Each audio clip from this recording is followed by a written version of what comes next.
Hi, and thanks for logging on to the Daily DVAR Halacha. And here's a brand new halacha for you, and it's for Friday. That's the 31st day of March, fourth day of Nissan. Today we're going to tackle the topic of Kitniyos. Let's explain it from beginning to end in a short version. Uh, some rabbis made a decree a long time ago, and this decree was accepted by Ashkenazi Jews. But let's go back to what the decree was. The rabbis felt that they saw two problems in certain foods for Pesach. These foods are not chametz at all, but the rabbis saw that certain foods, which we'll call kitnios, legumes, we'll describe which foods they are in just a moment, but they felt that this problem would happen with legumes, things like corn. They said, you know what? If we allow corn on Pesach, a problem could develop. I'll tell you what the problem would be. We know that you can make things like cornbread. We know that corn could be fashioned into cornmeal. You can bake stuff with it, and to an undiscerning person who doesn't understand halacha, he's going to think cornbread, wheat bread, whatever, same thing. So if we allowed corn, we would end up allowing cornbread, and then the non-educated Jewish type of people would assume if you can have cornbread, then you can have wheat bread, and they could end up eating chametz. So the rabbis saw that as a problem for unlearned Jews, and they wanted a strict distinction, and they said it's best and safest if we just don't allow things like corn. We'll lengthen the list for you in just a minute. We don't allow those kinds of things on Pesach, and then those kinds of problems won't happen.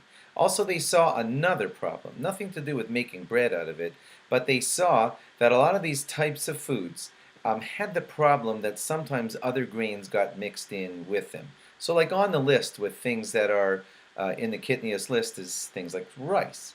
And the rabbis found that sometimes in the processing of rice, they would find little bits of wheat kernels here and there. And they said, well, that's a problem. If we allow rice on Pesach, then we're going to inadvertently have somebody bump into a piece of chametz possibly, and therefore it's safe to stay away from things like corn, rice, etc.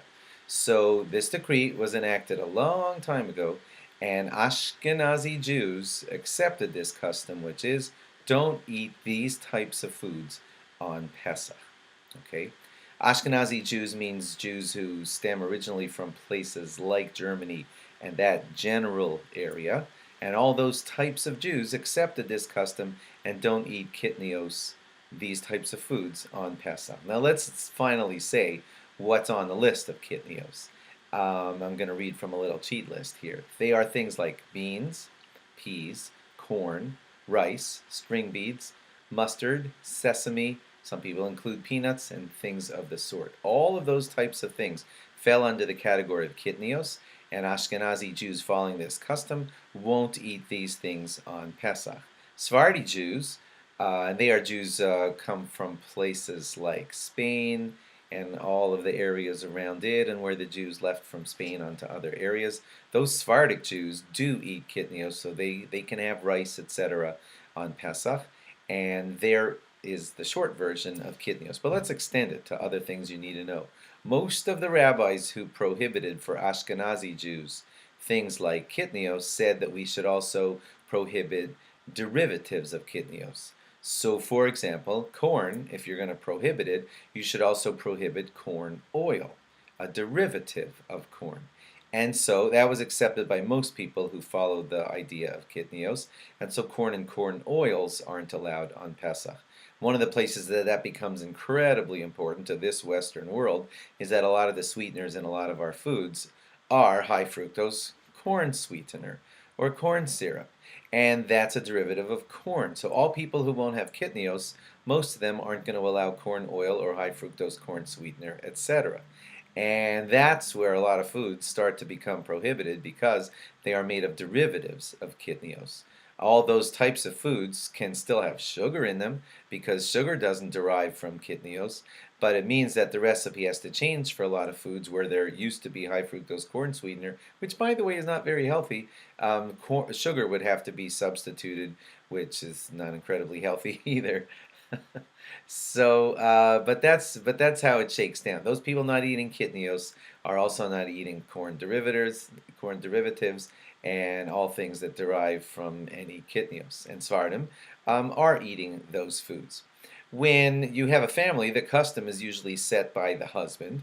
So it can happen that a lady was raised in an Ashkenazi family and never ate rice on Pesach, and then she married a Sephardi guy, and she is totally allowed to accept the customs of her new husband, and she could start eating rice on Pesach and things like it.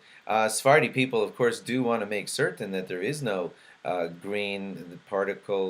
are no grain particles in any of their rice, etc. So the proper checking should be done. Speak to your rabbi about how to do that. But that is the short, like little 5-minute version of what Kitniyos is, and the rest you'll discuss with your rabbis about particulars. Thanks for logging on. Have a great Shabbos. Log on again after Shabbos for more. Bye bye.